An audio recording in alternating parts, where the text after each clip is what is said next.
नमस्कार, welcome to insight study forum. पिछली class में हम लोगों ने डिस्कस किया था फूड चेन के बारे में और फूड वेब के बारे में, और हमने पूरा विस्तार से जाना था। और आज के इस क्लास में हम डिस्कस करने वाले हैं एनर्जी फ्लो के बारे में, जिसको हम ऊर्जा प्रवाह कहते हैं, और ये अत्यंत महत्वपूर्ण है। तो आज का टॉपिक हमारा रहेगा एनर्जी फ्लो, ऊर्जा प्रवाह जिसे हम कहते हैं।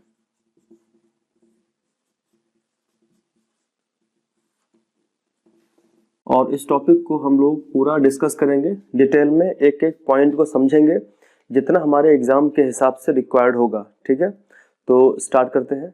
सबसे पहली बात यह होती है कि एनर्जी फ्लो है क्या, ऊर्जा का प्रवाह क्या है। जैसा हम जानते हैं कि हमारे अर्थ पर, पृथ्वी पर प्रत्येक जीवधारी, जो भी लिविंग ऑर्गेनिज्म है, जितने भी जीवित प्राणी हैं हमारी पृथ्वी पर, उन सब को ऊर्जा की आवश्यकता होती है। चाहे अगर हम बात करें अपने आप में, मैं या फिर आप लोग, प्रत्येक लिविंग ऑर्गेनिज्म को ऊर्जा की आवश्यकता होती है, क्योंकि ऊर्जा उस बॉडी को रिक्वायर्ड होती है। यानी वो शरीर को ऊर्जा चाहिए कुछ करने के लिए। जैसे मान लीजिए, अगर मुझे कुछ किलोमीटर दूर तक जाना है, मुझे कहीं पे जाना है, तो मुझे उसके लिए बॉडी को एनर्जी चाहिए होगी, तभी बॉडी वो वर्क कर पाएगी। ठीक है, तो कोई कार्य को करने के लिए एनर्जी चाहिए होती है।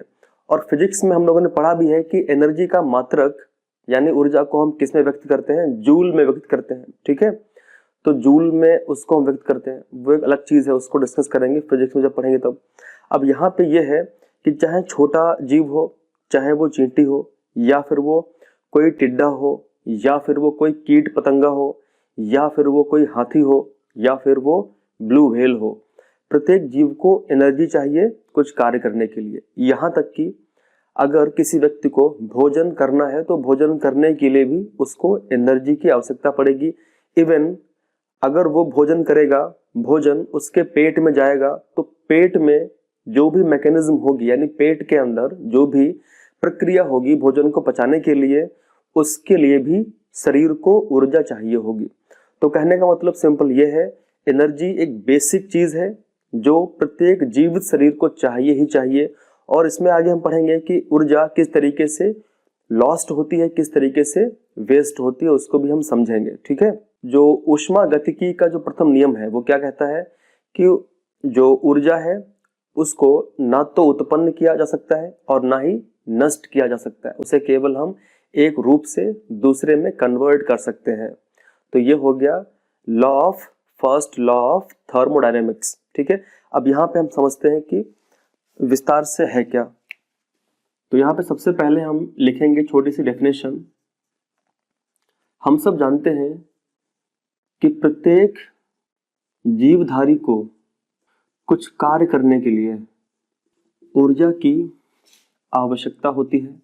यानी every living organism needs energy to do certain work. Clear है।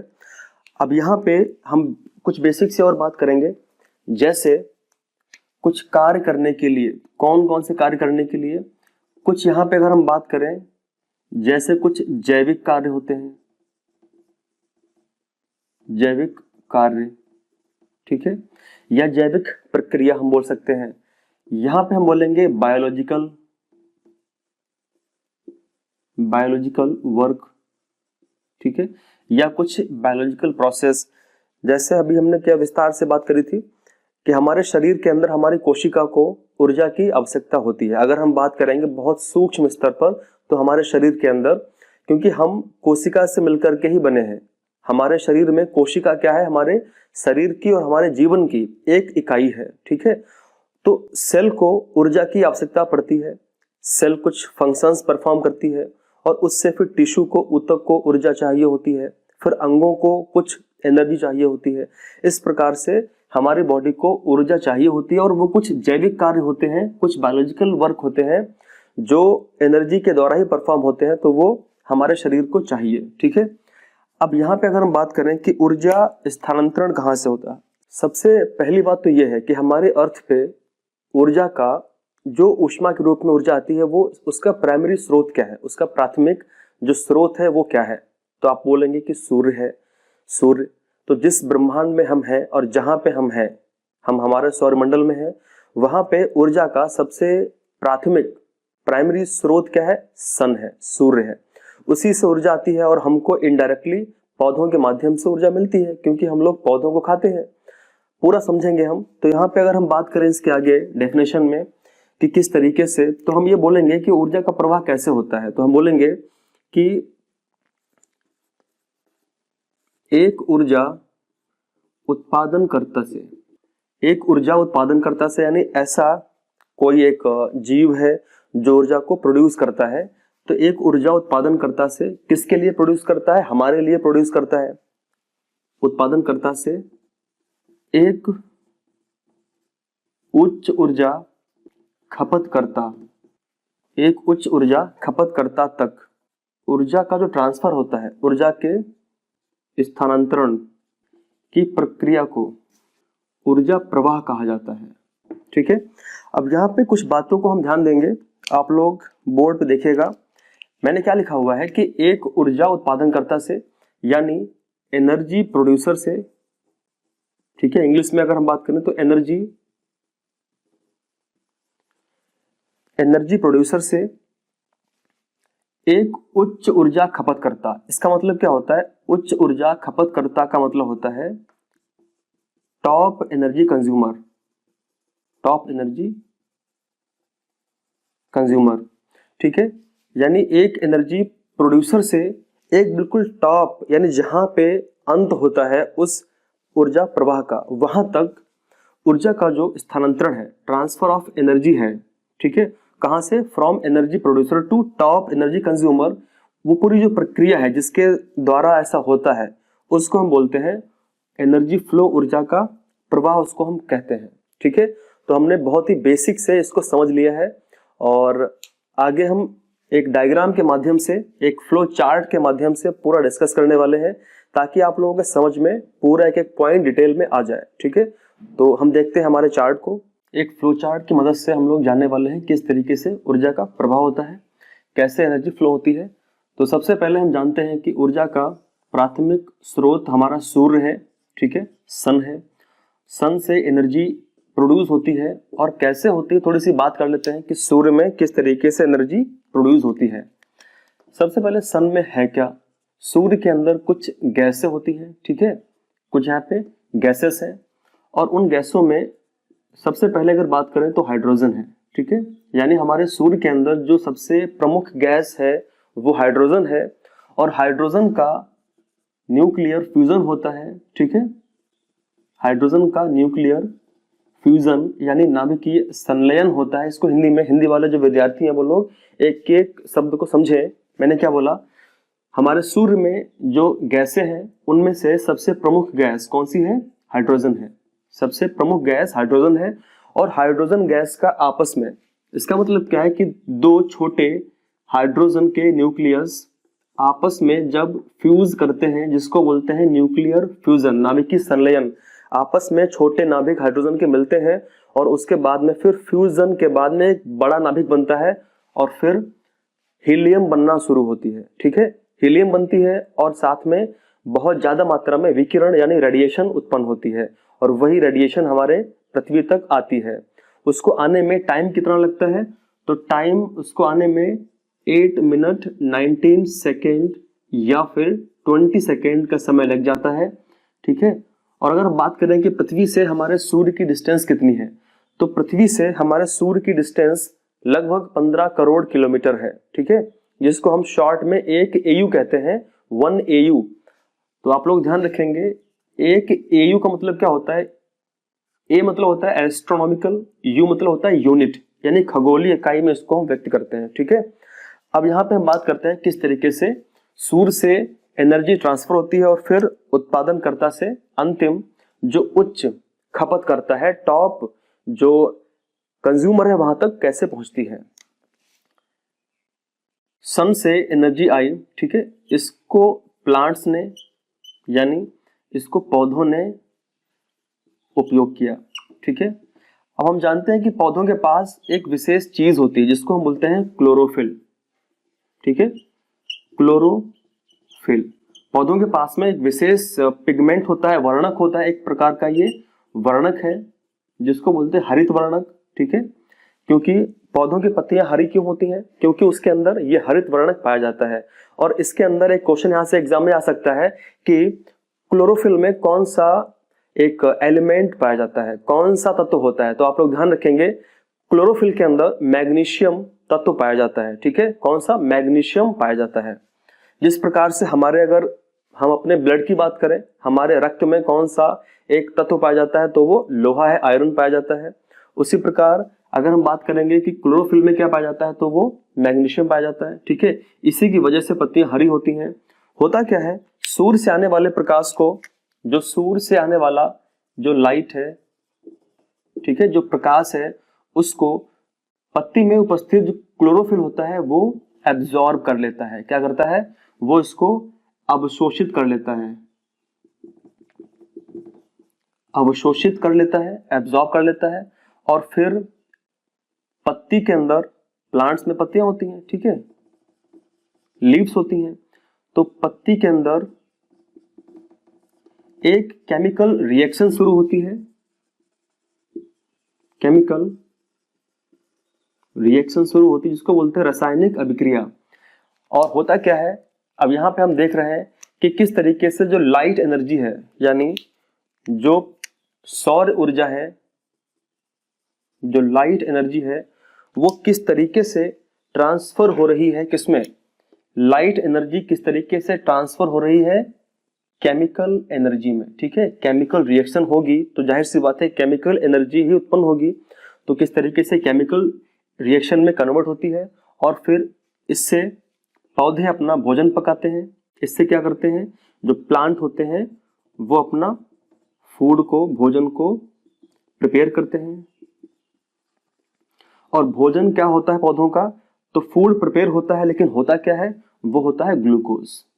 ठीक है, आप लोग ध्यान रखेंगे कि पौधे ग्लूकोज को प्रोड्यूस करते हैं। और ग्लूकोज क्या है? एक प्रकार की कार्बोहाइड्रेट है, एक प्रकार की कार्बोहाइड्रेट है। ठीक है, ये प्रोड्यूस करते हैं और बदले में छोड़ते क्या है? एमिट करते हैं, वो रिलीज करते हैं ऑक्सीजन। और हमारी सेल्स के लिए, हमारे शरीर में जो कोशिकाएं हैं उनके लिए ये अत्यंत आवश्यक है। ठीक है, हमारे बॉडी में सेल्स के लिए ये बहुत ज्यादा इंपॉर्टेंट है, क्योंकि इसके बिना हमारी सेल्स मर जाएंगी। और अगर ऐसा हुआ कि अगर हमको O2 नहीं मिला तो हमारी सेल्स मरेंगी, फिर उसके बाद में टिश्यू मर जाएंगे, टिश्यू मर जाएंगे यानी ऊतक मर जाएंगे, फिर अंग मर जाएंगे, ऑर्गन सिस्टम पूरा फेल हो जाएगा और फिर क्या होगा? शरीर मर जाएगा। लेकिन जो सोल है, आत्मा है, वो नहीं मरेगी। ऐसा हिंदुइज्म मानता है। क्या मानता है? कि नैनम छिंदन्ति शस्त्राणि नैनम दहाति पावकः न चैनम क्लेदयन्त्यापो न शोष्यति मारुतः। बाकी आप लोग इसका अर्थ समझते होंगे। ठीक है, अगर आप लोग इसका अर्थ समझते हैं तो कमेंट में इसका अर्थ बताएं कि मैंने इस श्लोक में क्या बोला है। तो इस तरीके से ये हमारे सेल्स को ऑक्सीजन चाहिए होती है। अब हमने यहाँ पे पूरी एक मैकेनिज्म को समझा है, पूरी एक प्रक्रिया जानी है, किस तरीके से प्लांट जो है वो एनर्जी को किस में से किस में कन्वर्ट करते हैं और अपना भोजन पकाते हैं। अब यहाँ से कहानी स्टार्ट होती है। जो भी भोजन प्लांट्स ने पकाया, तो प्लांट क्या है? प्लांट है प्रोड्यूसर, क्योंकि प्लांट भोजन पकाते हैं तो प्लांट होंगे उत्पादक। ठीक है, अब यहाँ पे एक एक पॉइंट को ध्यान रखना। प्लांट क्या होंगे? उत्पादक होंगे। ठीक है, उत्पादक। और उत्पादक को जो भी खाएगा वो क्या होगा? वो होगा प्राथमिक उपभोक्ता। ठीक है, वो होगा प्राथमिक उपभोक्ता, उसे बोलेंगे प्राइमरी कंज्यूमर। यानी जो भी एनर्जी उत्पादक के अंदर आई उसको प्राथमिक उपभोक्ता ने कंज्यूम कर लिया। अगर कोई, और हम ही जानते हैं कि जितने प्राथमिक उपभोक्ता होते हैं वो सब कैसे होते हैं? वो सब के सब होते हैं शाकाहारी। कैसे होते हैं? शाकाहारी होते हैं। ठीक है, वो घास खाते हैं, पौधों को खाते हैं, पौधों की पत्तियों को खाते हैं, शाकाहारी होते हैं। गाय है, भैंस है, बकरी है, भेड़ है, ठीक है, ये सब शाकाहारी जीव होते हैं। इन्हीं को खरगोश है, इन्हीं को हम बोलते हैं प्राथमिक उपभोक्ता। तो जितनी भी एनर्जी पौधों में सूर्य के द्वारा उत्पन्न हुई थी, बनी थी, पौधों ने भोजन बनाया था, जो भी ऊर्जा थी वो प्राथमिक उपभोक्ता ने उसको यूज कर लिया। अब होगा क्या, प्राथमिक उपभोक्ता को जब द्वितीयक उपभोक्ता सेवन करेगा, ठीक है, जब द्वितीयक उपभोक्ता इसका सेवन करेगा तो जो एनर्जी प्राथमिक उपभोक्ता में थी वो कहां जाएगी, वो जाएगी द्वितीयक उपभोक्ता में।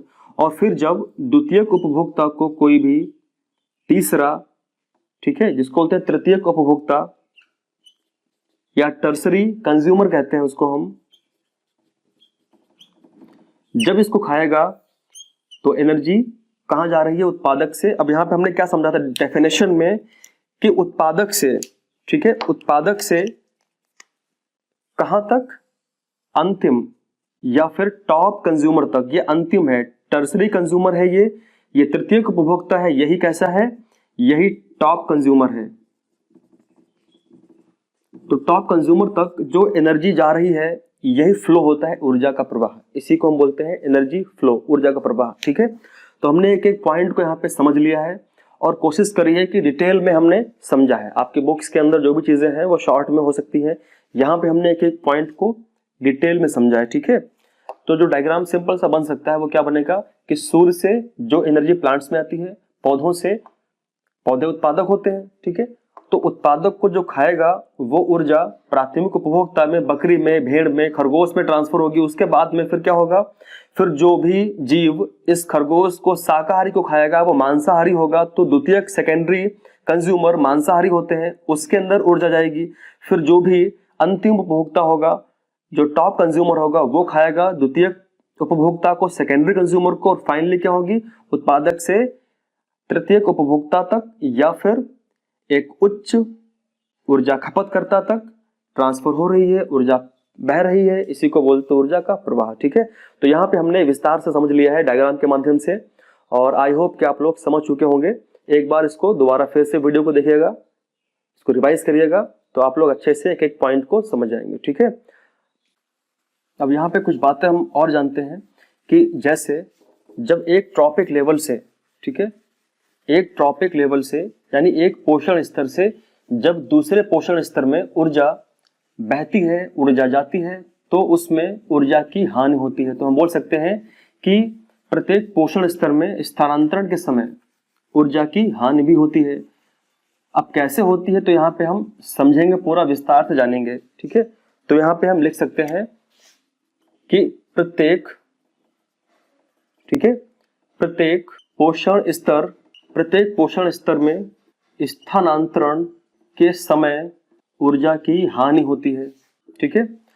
अब कैसे होती है, यानी in every trophic level when the energy transfers it lost, वो लॉस्ट हो जाती है। कैसे होती है, जैसे मान लेते हैं कि कोई एक ये इंसान है, ठीक है, इस इंसान को कुछ करने के लिए ऊर्जा चाहिए होगी, कुछ करने के लिए उसको एनर्जी की आवश्यकता होगी, और मान लेते हैं कि इसने कुछ सब्जी खाई, ठीक है, कुछ भोजन कर लिया, तो भोजन पौधों से आया था और जो पौधों के अंदर ऊर्जा थी वो इस इंसान के अंदर एनर्जी चली गई है, ठीक है, इसके अंदर ऊर्जा जो है वो पहुंच चुकी है।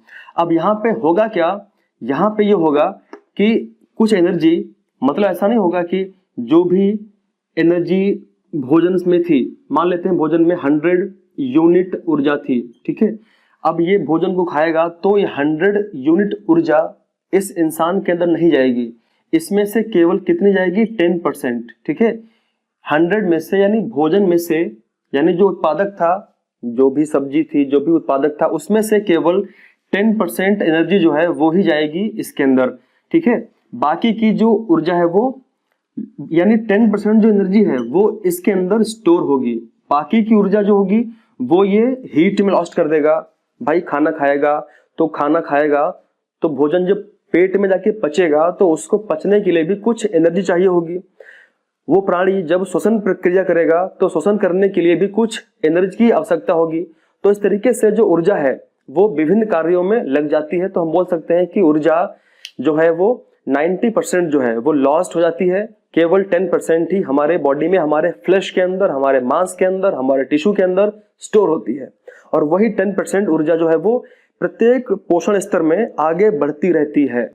पोषण स्तर का मतलब यह है कि मान लेते हैं कि सबसे पहले एक उत्पादक था, उत्पादक के बाद में उत्पादक के बाद में क्या आया, प्राथमिक उपभोक्ता आया, उसके बाद में फिर क्या आया, द्वितीयक उपभोक्ता आया। तो ये क्या है, ये पोषण स्तर है, ठीक है। तो यहाँ पे हमने एक एक पॉइंट को समझ लिया है।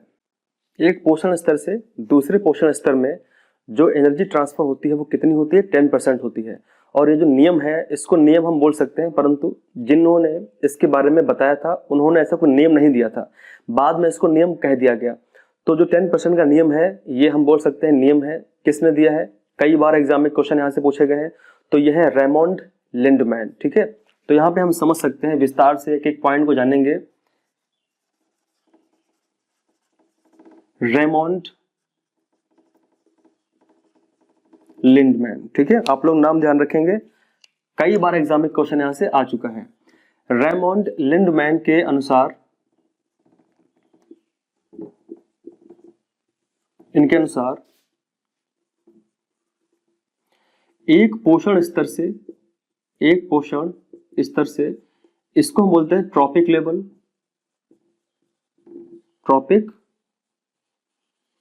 ठीक है। एक पोषण स्तर से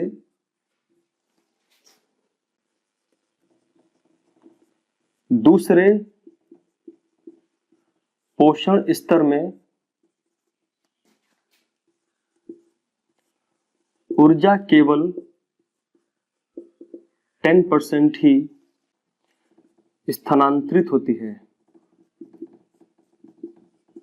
ठीक है, स्थानांतरित होती है। तो आप लोग ध्यान रखेंगे कि फ्रॉम वन ट्रॉपिक लेवल से सेकेंड ट्रॉपिक लेवल में केवल 10% ही एनर्जी ट्रांसफर होती है, स्थानांतरित होती है। और इसे किसने दिया था, इसे रेमोंड लिंडमैन ने दिया था। तो आप लोग नाम ध्यान रखेंगे इसका, लिंडमान इसको हम हिंदी में कह सकते हैं, ठीक है, लिंडमान ने दिया था। और इसको कहा जाता है लिंडमान का 10% का नियम। और ये कब दिया था, तो 1942 में दिया था। तो सम टाइम डेट पूछ सकता है, अगर आपसे डेट पूछेगा तब भी आप इसका आंसर कर पाएंगे। 1942 में रेमोंड लिंडमान ने ऐसा बताया था। इसी के हिसाब से यहाँ पे हम पॉइंट एक लिख सकते हैं जो काफी इंपॉर्टेंट है और एग्जाम में भी कई बार एग्जाम में आ चुका है, ठीक है। तो हम बोल सकते हैं कि इसी कारण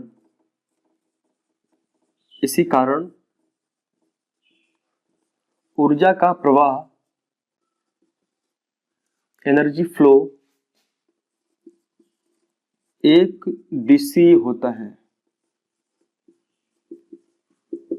कैसा होता है, यूनी डायरेक्शनल होता है, केवल एक ही दिशा में एनर्जी फ्लो होती है।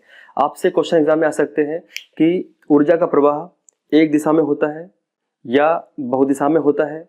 तो इस तरीके से क्वेश्चन बन सकते हैं। आप लोग ध्यान रखेंगे कि ऊर्जा का प्रवाह केवल एक दिशा में ही होता है, क्योंकि केवल 10% ही ऊर्जा एक ट्रॉपिक लेवल से दूसरे ट्रॉपिक लेवल में ट्रांसफर होती है, ठीक है। अब इसी चीज को हम लोग समझने वाले हैं एक फ्लो चार्ट के माध्यम से, ताकि वहां पे एक एक पॉइंट को हम समझ पाएं और जान पाएं कि किस तरीके से 10% एनर्जी प्रत्येक ट्रॉपिक लेवल में कैसे पहुंचती है। तो उसको हम समझते हैं पूरा एक विस्तार से, उसके बारे में हम जानेंगे, ठीक है। चार्ट के माध्यम से पूरा समझेंगे। आप लोग वीडियोस को शेयर करते रहें ताकि बाकी जो स्टूडेंट्स हैं, बाकी जो विद्यार्थी आपके मित्र हैं, उनको फायदा हो जाए। और हमारा पूरा प्रयास है कि हम बहुत जल्दी पूरा सिलेबस कंप्लीट कर देंगे। तो यहाँ पे हम समझते हैं चार्ट के माध्यम से। हम सब जानते हैं कि ऊर्जा का प्राथमिक स्रोत क्या है, सूर्य है। तो हम लोग स्टार्ट करेंगे सूर्य से, ठीक है, सूर्य है, सन। हम मान लेते हैं सन क्या है, सन ऊर्जा को प्रोड्यूस करता है। प्रोड्यूस कैसे करता है अभी हमने सब समझा है, ठीक है। तो हम मान लेते हैं कि सूर्य ने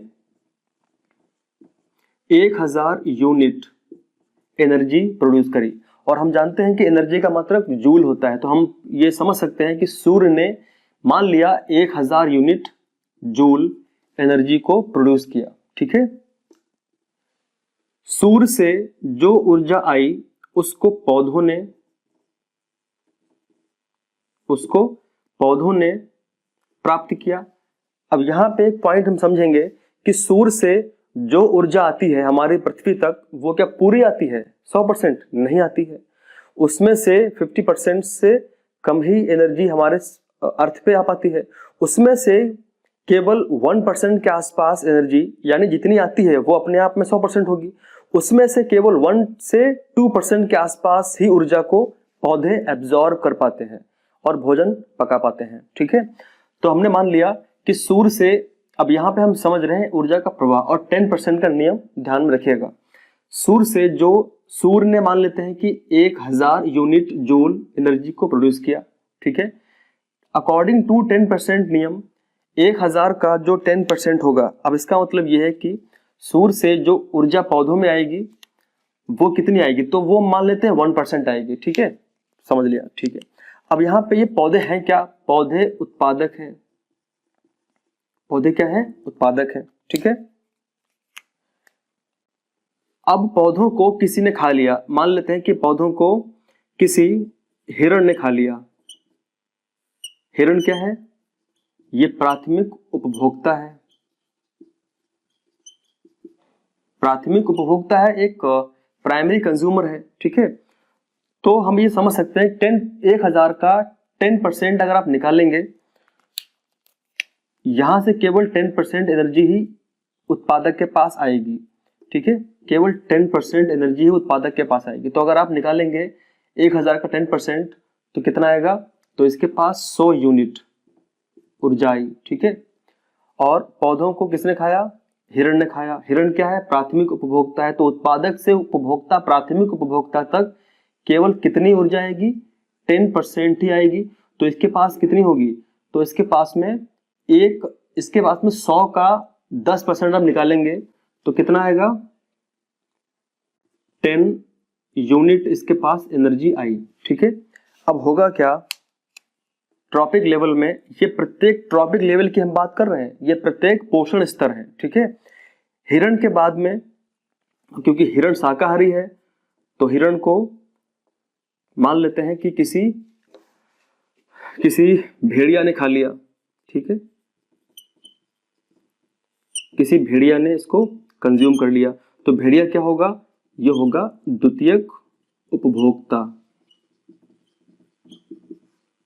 ठीक है, अब जरा आप ये बताओ कि हिरण के बॉडी में 10% एनर्जी स्टोर थी, यानी 10 यूनिट थी। अब इस 10 यूनिट का आगे ट्रांसफर होगा द्वितीयक उपभोक्ता में, कितना होगा ट्रांसफर, 10% ही होगा।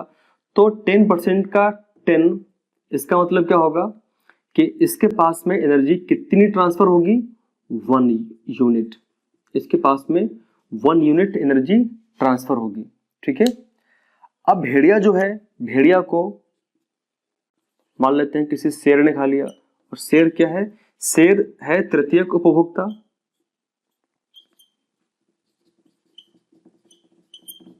ठीक है, शेर है तृतीयक उपभोक्ता, और हम ये समझ सकते हैं कि शेर अंतिम उपभोक्ता भी है, टॉप कंज्यूमर भी है। अब इसका मतलब यह है कि द्वितीयक उपभोक्ता से, यानी इस 1 यूनिट से 10% एनर्जी शेर के पास आएगी। तो कितना, इसके पास 0.1 यूनिट एनर्जी इसके पास आई। तो हमने क्या देखा कि 10% ही ऊर्जा एक पौधों से, यानी ऊर्जा उत्पादनकर्ता से, और अंतिम ऊर्जा खपतकर्ता तक, या फिर हम बोल सकते हैं कि प्रत्येक पोषण स्तर में केवल 10% ही एनर्जी ट्रांसफर होती है। ठीक है, अब इसमें आप लोग बिल्कुल भी कंफ्यूज मत कर जाना। ठीक है, यहाँ पे हमने लिखा है यूनिट, और यहाँ पे पौधों के पास कितनी यूनिट थी, 100 यूनिट एनर्जी बची, क्योंकि यहाँ से केवल 10% ही ट्रांसफर हुई। और 100 यूनिट का 10% अगर हम निकालेंगे, वो कितना आएगा, वो आएगा 10 यूनिट। और ये किसके पास थी, ये थी प्राथमिक उपभोक्ता के पास। ठीक है, 10%। फिर प्राथमिक उपभोक्ता से 10 यूनिट का 10% निकाला, वो 1 यूनिट था, वो किसके पास थी, वो थी द्वितीयक उपभोक्ता के पास। ठीक है, और उसके पास में द्वितीयक उपभोक्ता को जो खाएगा, तो 1 यूनिट का 10% ही आगे ट्रांसफर होगा, और वो कितना है, 0.1 यूनिट है, जो अंतिम उपभोक्ता के पास पहुंचेगी इस ट्रॉपिक स्तर में। ठीक है, तो हमने समझा कि इस तरीके से एनर्जी पहुंचती है, और बाकी की बची हुई, इसका मतलब कि जो 90% जो एनर्जी है वो लॉस्ट हो जाती है, किसमें, हीट में। बॉडी हीट भी तो जनरेट करती है डाइजेशन में, यानी इसको हम पाचन कहते हैं। ठीक है, और रेस्पिरेशन, श्वसन प्रक्रिया में। तो जैविक क्रियाओं में बॉडी कुछ एनर्जी को लॉस्ट करती है, वो बहुत बड़ा पार्ट होता है, 90% पार्ट होता है, केवल 10% ही हमारे बॉडी में स्टोर होती है, वही आगे ट्रांसफर होती है। ठीक है, तो आप लोग इनको एक एक पॉइंट को समझ चुके होंगे और अब इसके बाद में हम लोग डिस्कस करेंगे इसके एमसीक्यू यानी इसके क्वेश्चंस कि कौन कौन से क्वेश्चंस जो है पूछे गए हैं। ठीक है, तो क्वेश्चंस के लिए हम अगला वीडियो में पूरा डिस्कस करेंगे क्वेश्चंस, और यहाँ पे फिलहाल हम क्वेश्चंस की बात कर लेंगे नॉर्मली, लेकिन पहले पूरे चैप्टर हम फिनिश कर लें, उसके बाद फिर हम बात करेंगे एक एक चैप्टर वाइज कि कौन कौन से क्वेश्चंस पूछे गए थे यूपी टेट के अंदर, सी टेट के अंदर और बाकी जो टेट है उनके अंदर, जैसे राजस्थान का रीट हो गया, ठीक है, छत्तीसगढ़ का जो टेट है और जो मध्य प्रदेश का टेट है, उनमें से कौन कौन से क्वेश्चंस इन चैप्टर से पूछे गए थे, तो चैप्टर वाइज हम लोग डिस्कस करेंगे। ठीक है, अभी मेरा पूरा मोटिव ये है कि सबसे पहले मैं पूरे चैप्टर कंप्लीट करा दूं, उसके बाद फिर हम प्रैक्टिस क्वेश्चंस करेंगे पिछले वर्षों के पेपर्स और चैप्टर वाइज करेंगे, एक एक पॉइंट को समझेंगे। ठीक है, तो आज के लिए यहीं तक है। Thank you very much. जय हिंद, जय